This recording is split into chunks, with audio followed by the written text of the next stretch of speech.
This is the BGG Climbers for the week ending 10/21/2020.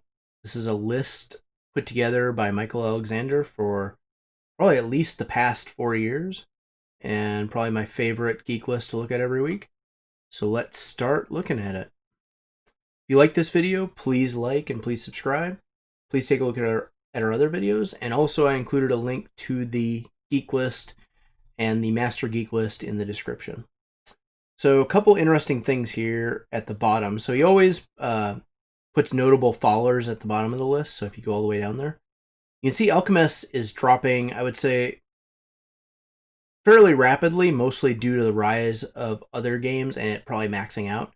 I think a year ago this might have been in the 70s. I don't remember right, but this fall isn't very surprising because I think maybe better deduction games have come out. I haven't played Search for Planet X, but I think it takes all the elements of the Alchemists and does it in like the interesting elements of the Alchemist and does it in a simpler way. That's more accessible to people and without so many rules, I think. A couple other interesting things is Kingdom Death Monsters probably maxed out in its ratings. It looks like it's starting to its slow descent down the list. We'll see, but I think it's, for quite a while the average has been dropping. And Blood Rage looks like it's been slowly dropping actually for the last few months, so not too surprising there. Just when you get 30,000 ratings, it's hard to really climb substantially, and it's also a relatively old game in board gaming. So let's also look at a couple in here before we get to the top 10. Oh yeah, Pandemic Legacy Season 0 has started its ascent up the list. It looks like people must be getting their copies. There's 141 ratings. I fully expect this to climb. It'll probably be in the top 10 next week, or at least in a few weeks here. Splendor Marvel showed up, and Gloomhaven Jaws of the Lion is at 35. This one will definitely reach the top 10 at some point, and possibly the top place within the next year.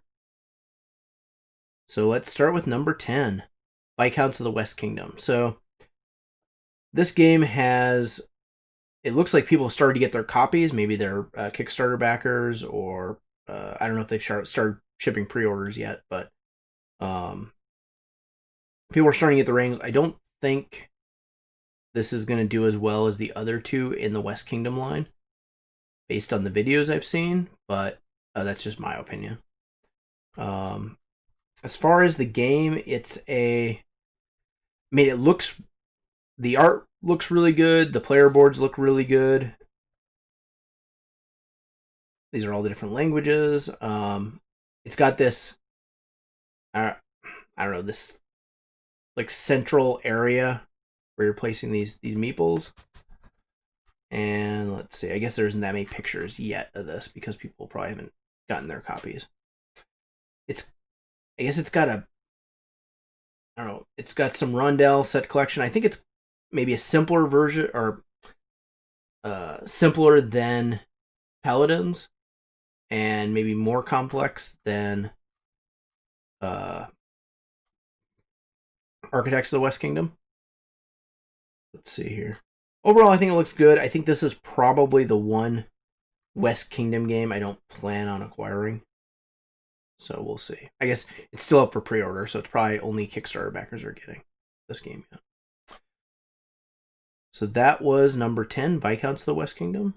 I don't expect this to hit the top 100. It'll probably... I think it'll hit the top 500 for sure. Maybe the top 200. But we'll have to see how the ratings go in the next couple weeks. Number 9 is Yato Deluxe Maxer Set. So this one, the Kickstarter backers must be getting. I've seen a few for sale, so yeah, I'm sure everyone's getting it. As expected, the ratings are really solid here. This one I think might have the legs to hit the top 200 for sure if it continues. If enough people have bought the game, I don't know if that's possible.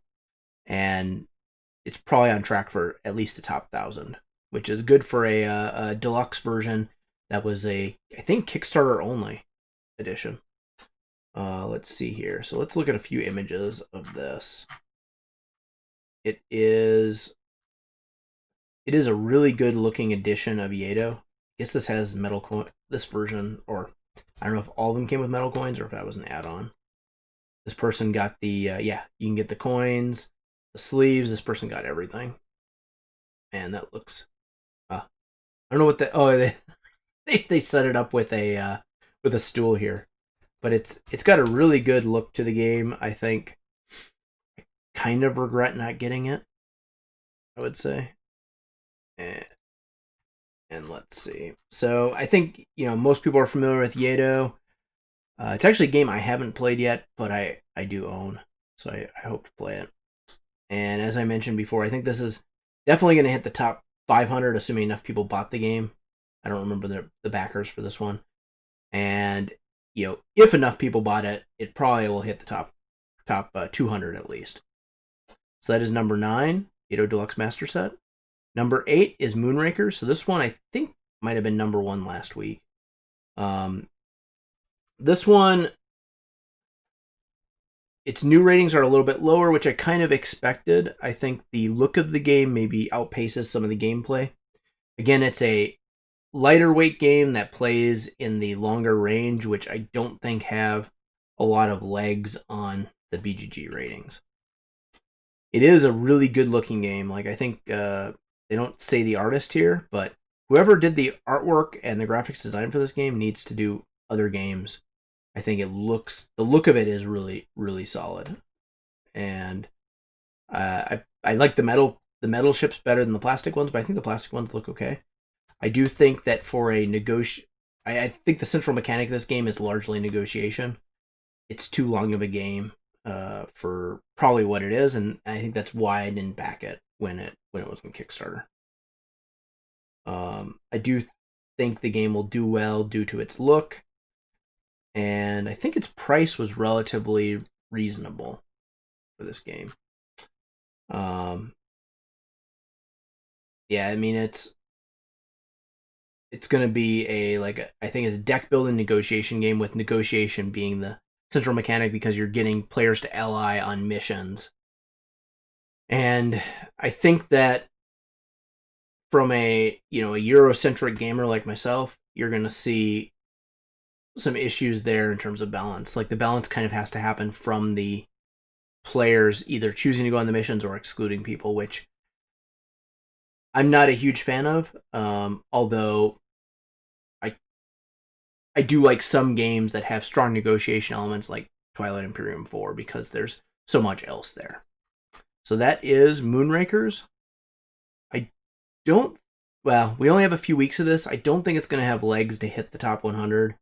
If I was to guess, it'll probably land the top 500 and probably fall after that.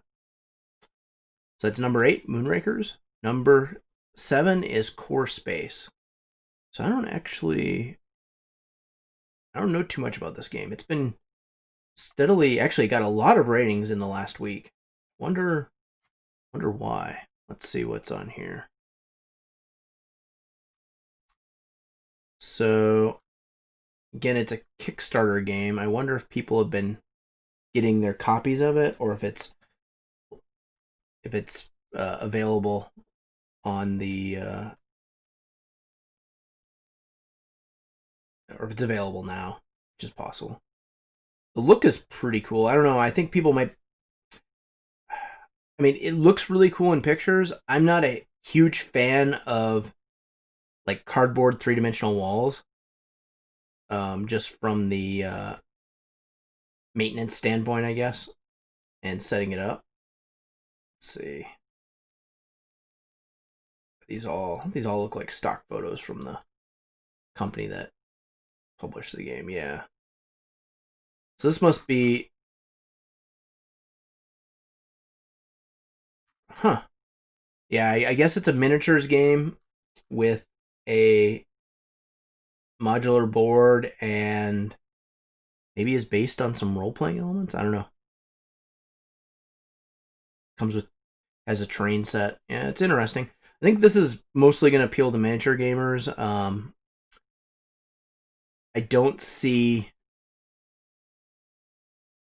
It's medium weight, I guess. Best with 2 players, so it's probably complex. And it looks like it's a space game. It's cooperative, interesting. Role-playing. So I do wonder how this plays. I don't know.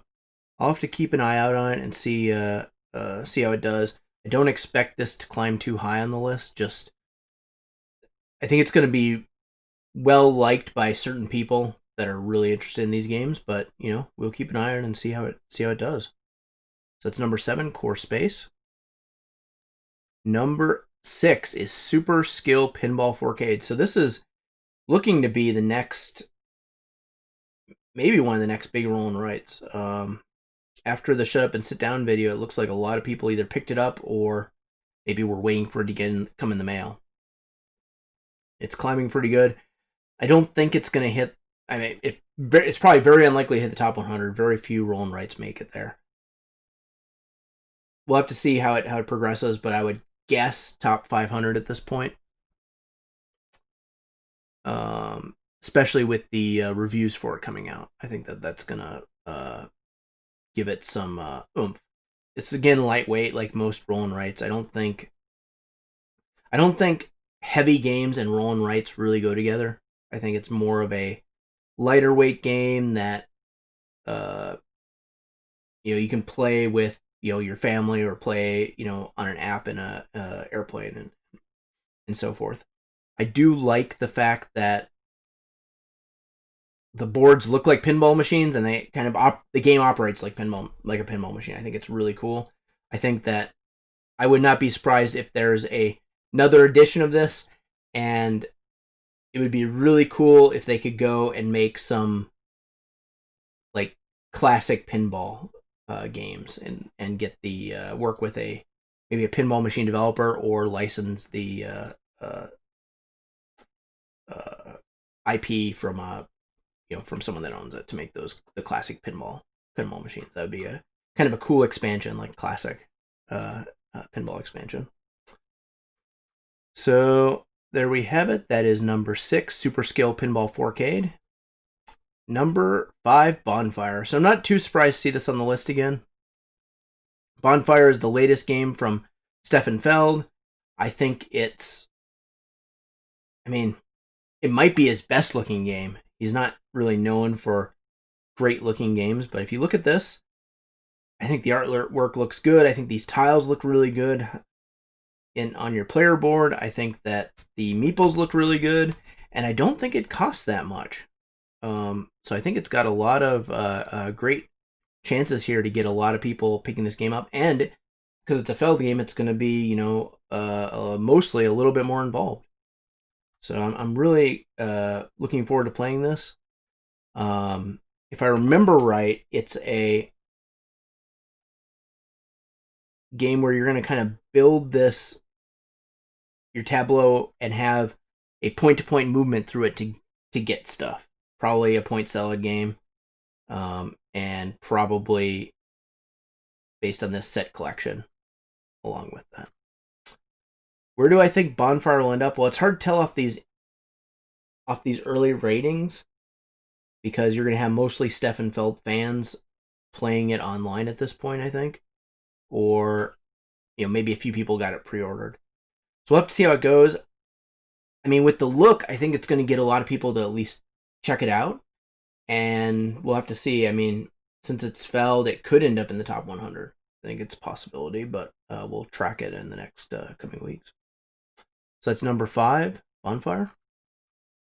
Number 4, Super Fantasy Brawl. So this one was on the list last week, if I remember right. Yeah, this is the kind of dual. I think it's only 2-player game, right? Yeah, best at 2. I guess it can be played in 4 with teams. This is like the gladiator fight game where you're gonna play cards and beat each other up in this arena with some pretty cool minis. I think they look good. Is that a?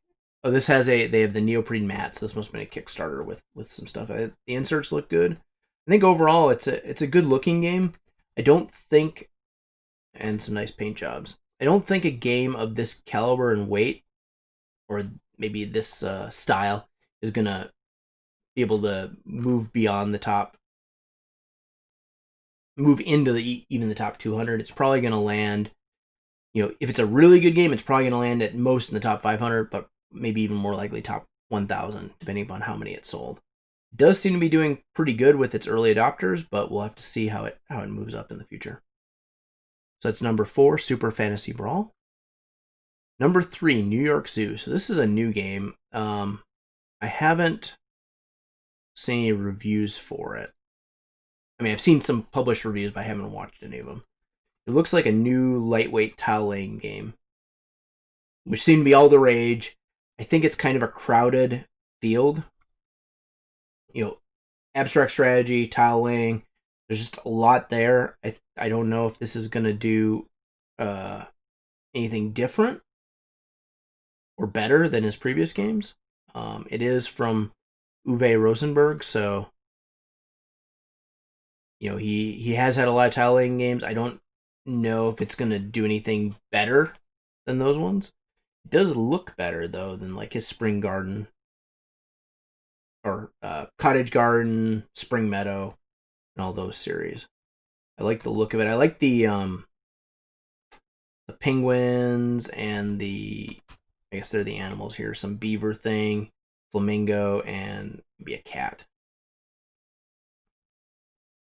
Yeah, I mean, it'll be interesting to see if this brings something new to the table. But I don't think any of his other tile laying games outside of Feast for Odin have done really well, and it is a lighter weight game, so probably not. Automatic resource growth, grid coverage, modular board, tile placement. Yeah, so probably not too much here to make it go up in the ratings. We'll have to see how it does in the coming weeks, and it started off a little bit low, so this is probably, I mean, just because it's Rosenberg, maybe top 1,000, but we'll have to keep an eye on it. So that's number 3, New York Zoo.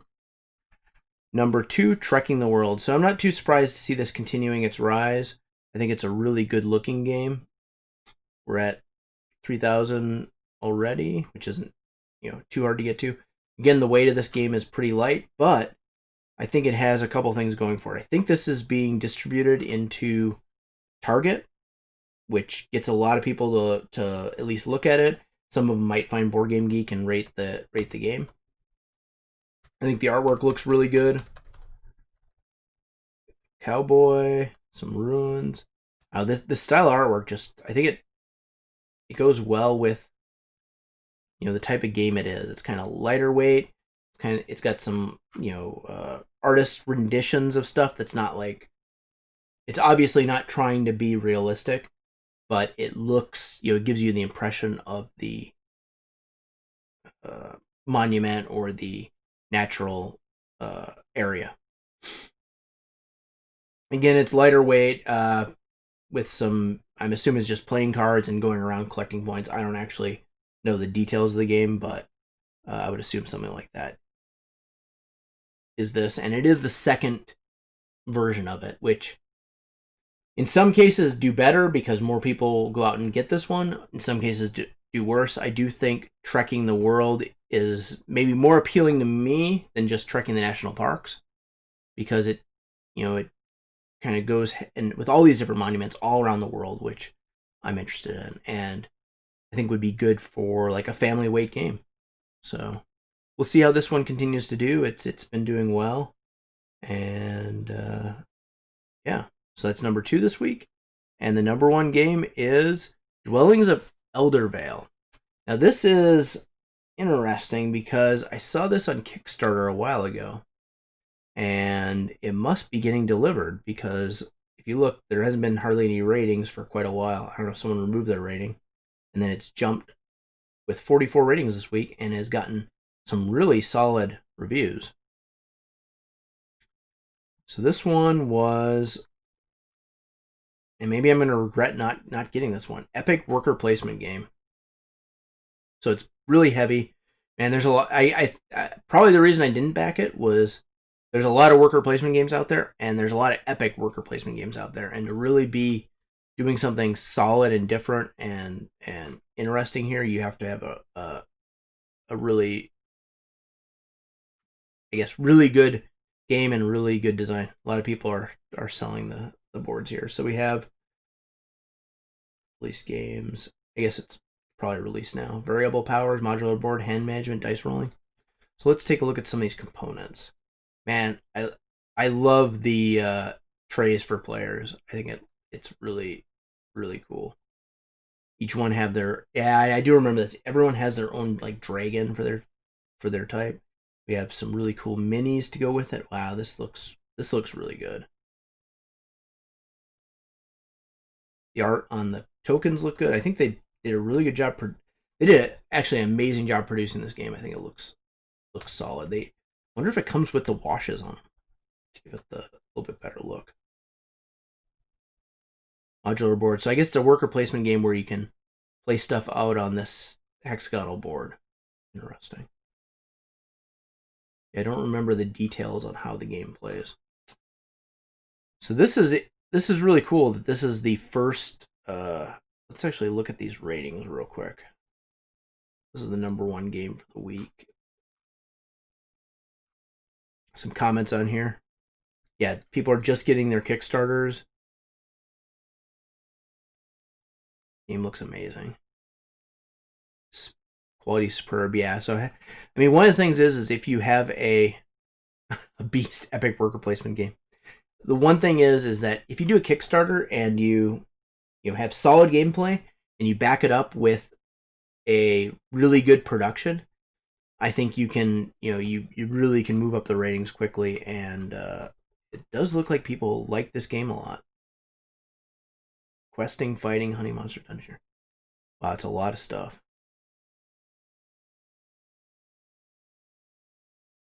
Yeah.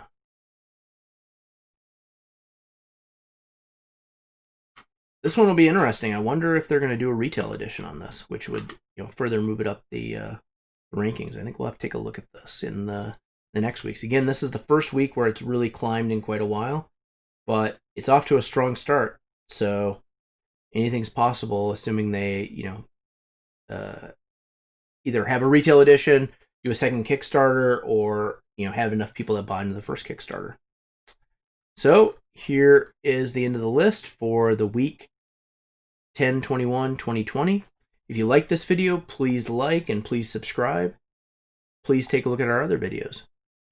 And take a look at this list on BGG. It's in the description.